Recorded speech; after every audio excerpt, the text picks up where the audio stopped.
Hello everyone and welcome to a tutorial series for the Animal Behavior Kit. In this short video, we'll be taking a look at the custom needs system. If you haven't done it before, please make sure that you watch the needs system tutorial, which was just before this one in sequence, because it's going to be very much a continuation of the system. The same principles that apply to the regular needs system of hunger and thirst will apply to the custom needs system. However, the custom needs system has specific options that are specific, obviously, to this system.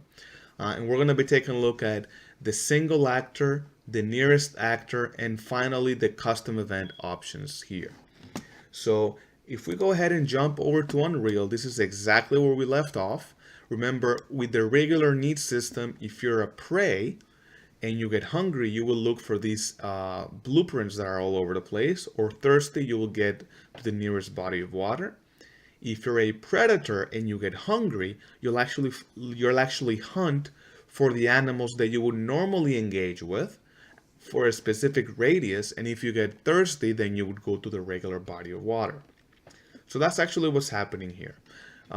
However, we do have a custom needs system. So if you go under Blueprints, AI, Components, Ground Animals, there's going to be BP Comp Custom Need and BP Comp Custom Need underscore example. So we're going to take a look at one of those right now, but let's go ahead and neutralize the bear. Let's go ahead and delete the bear's need system. We don't want it running around. And let's make sure that it's not going to interfere. So we're going to make sure that it stays in place and that its engaged behavior is ignored. So it's literally not going to do anything there. And now we go to our deer. And we know that we already have a need system that's inherited. So we want to make sure that it's deactivated so they're not competing. So it's not going to get hungry or thirsty. And now we want to add a custom need system. Now, before we do that, why do we have two examples here? Well, we have the base class called comp underscore custom need. And then from there, we can create a child blueprint to add our custom code for a custom event that we can run. And I know that sounds pretty high level, but just bear with me here. You're going to see why this makes sense in just a second. So for the deer, we're going to add custom event underscore example, right? So we click on add component for the deer, and we start typing custom need. And in this case, let's choose example here. Okay. All right. And here you will see that this is very much the same as the normal needs system. Pretty much the same options, right? Whether you can have it be active or inactive, the timer, which is 1 second. You have one need details struct here, and then you have movement acceptance radius and actor search radius. So these two are new. So let's address these guys. Movement acceptance radius basically tells the AI how close to its target location does the AI need to get to basically succeed, to basically figure out that yes, it actually got to its target location. So 50 is actually pretty small. So let's make this 500, right? In other words, when you get within 500 units of your actual location, you will basically stop because in your mind you actually reached your location. The smaller the number, obviously the more accurate, but you may run into problems with big meshes because if the big mesh cannot actually get that close to the location, it'll basically fail and continue over and over and over. So make sure you play around with this value. The second number here is the search radius. The way that the custom need works is, for the regular hunger, for example, for prey, the prey will actually look for the nearest actor right here of class BPAI food, which is the green boxes that you see here. So it's going to be very similar with the custom need. You're going to have a separate actor in the world, and this guy is going to look for that actor in the world and go to the nearest, right? Or if it's only one actor, he's going to search for that actor. And he's going to do that with a trace, with a sphere trace. And you can specify the radius of that trace here. This is the radius, 10,000, which is massive. So you could play around with this number if you wanted to make it smaller or bigger based on your level design. And if you expand the needs detail, you'll see that we have some custom settings like need mode, which you have 3 different ones: single actor, closest actor from class, or custom event. And then you have time to trigger need. This is the same thing as the total time to hunger, for example. So we're gonna make this, let's say, 30 seconds.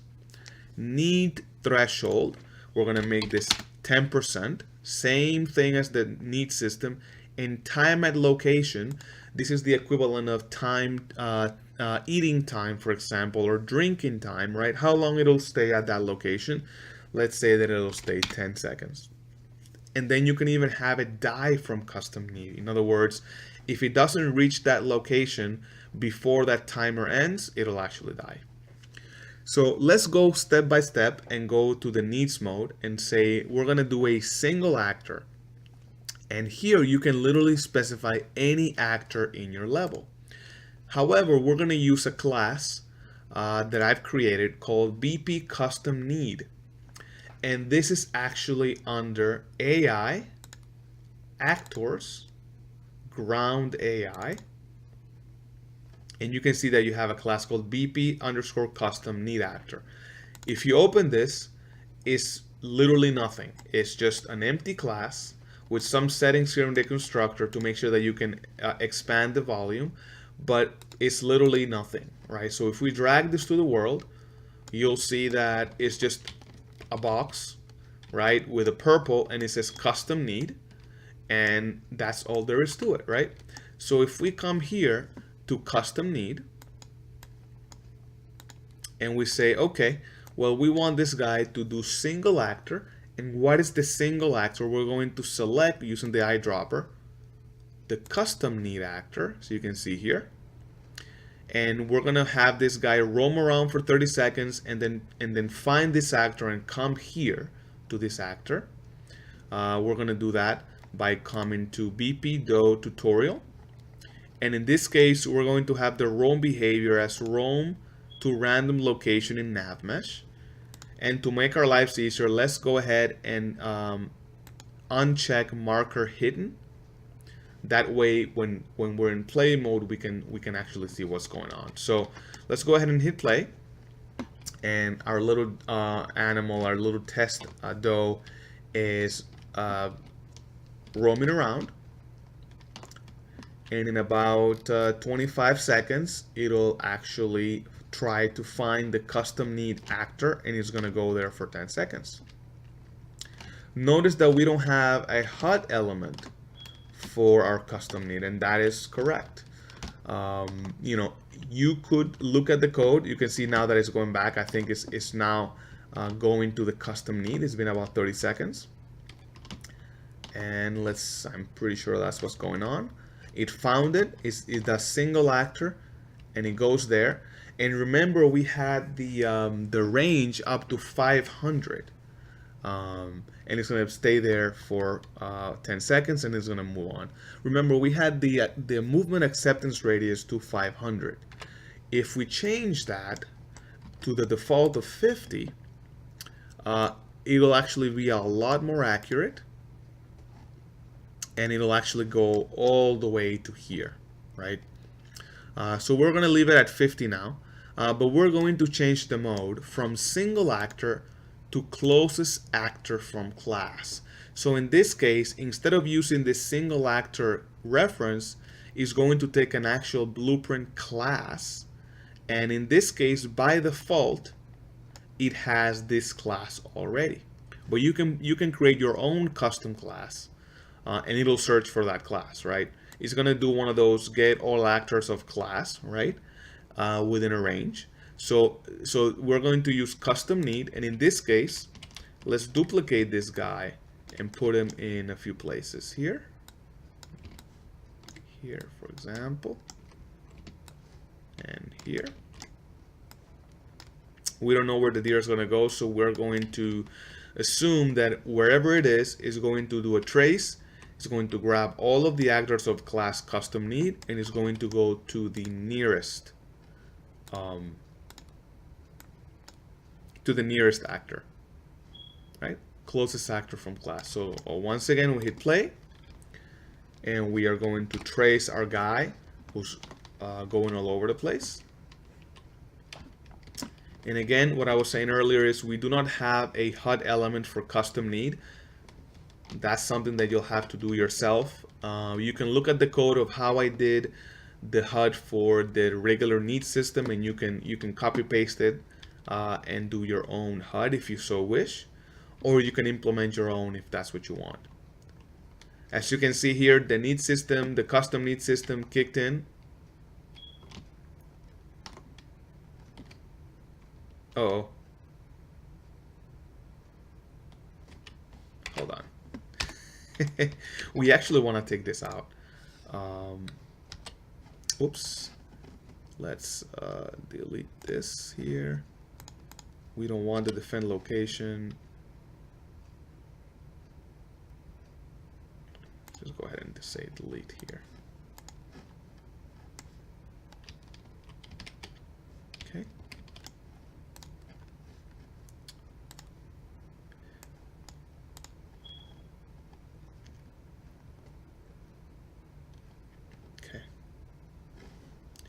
Sorry about that. Let's try again. The animal's going around.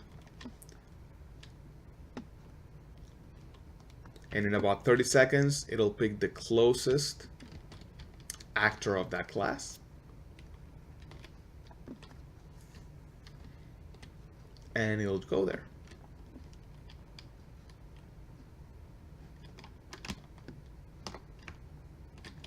Alright, it's going there.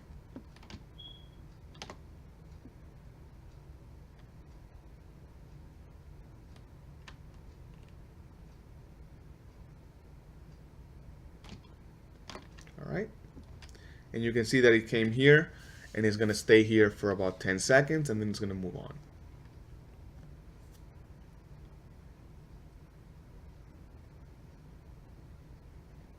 There you go. And even though you can't see it, it's basically, the timer is basically restarting. And in another 30 seconds, it should do the same thing again. Now notice that the distance is the distance, the navigable distance, not the physical distance. So it's not actually doing a straight line. We want to make sure that we pick the, you see in this case it was this one, we want to make sure that we pick the actor that's closest through the path of the nav mesh. And that's an important distinction because it may look broken because you say, hey, physically speaking, this actor is closer, but we're actually using the path that the AI will take in the nav mesh to pick which ones are going to be there. Whoops. All right. And the last one is going to be the custom event. So if we go back here to the custom need and we choose custom event, it's actually not going to do anything here. It's going to run a custom event, obviously, as the name implies. So if we go back to blueprints, AI, components, ground animals, and we just open BP comp custom need, there is actually a custom event that it will be called, and it's called event need custom code. And if you open it here, you'll see that this is just a generic custom event that is going to be called, and you see that we have even some instructions here. You need to create a child blueprint of this component, and you need to override this event to include your custom code. So in other words, I'm already setting you up to change, for example, the custom need, the biggest need to custom need in the behavior tree. And then I have here a green block where I say here is where your custom code goes, right here. And then after you're done, you want to call event finished need. So this is the structure that you need to use for your custom event. And if I go into the example, what I did is I clicked on functions override, event custom need custom code, and then I added my own code. As you can see here, what I did is I added a timer that is going every 0.1 seconds. I copied the same code from the other function here, but here where it said add your own custom code, here's what I did. I'm doing an AI move to, and I'm grabbing the player pawn, and I'm getting the player's location, and I'm saying to the AI, I want you to move to the player's location. And while you're doing that, I want you to constantly print the string going towards player. And once you hit success, I want you to pause the timer, which is going here, constantly going towards the player. Then I want you to do a delay of time at location. And once you're done, I want you to finish the event. This is super simple, but the point is the custom code is in this green block, and all it's doing is following the player. So right now, I'm going to hit play, and you can see that this guy is going all over the place, and I'm going to eject so we can follow him. And it's going to go all over the place for the next 30 seconds. Very soon here, however, is going to, I'm going to possess here because I'm really close. I want to run away. It's going to try to start going to towards the player. As soon as that custom event kicks in, as you can see, it's now following me all over the map. And you can see on the top left is saying going towards player. And it's going to continue doing that until it reaches the player. And as soon as it reaches the player, it's going to stop, wait here for 10 seconds, which is what we selected, and then it's going to go away doing its normal roaming behavior. So this is really, really powerful because you can literally put any code you want, right? I'm giving you a framework to a custom event that is already called within the framework of the custom need, and you can do anything you want, right? So this is very, very powerful, even though it looks simple, right? You can search for one specific actor in your world. That's going to be the custom need actor. Or you can do the nearest actor and you can specify a class. Or you can call a custom event and put your own custom code of what you want it to happen when that need kicks in. All right. Going back here, I think that is pretty much it. The three specific modes are really the most important options for the custom need. Everything else should be pretty familiar if you've seen the need system video. Hope this is clear, guys. So if you have any questions, again, leave a comment in the video, or you can email me directly. I always have the email here at the beginning of the video, cookiegamestudios@gmail.com. Or you can join our Discord community and message me directly there. So thank you guys so much, and I will see you in the next video.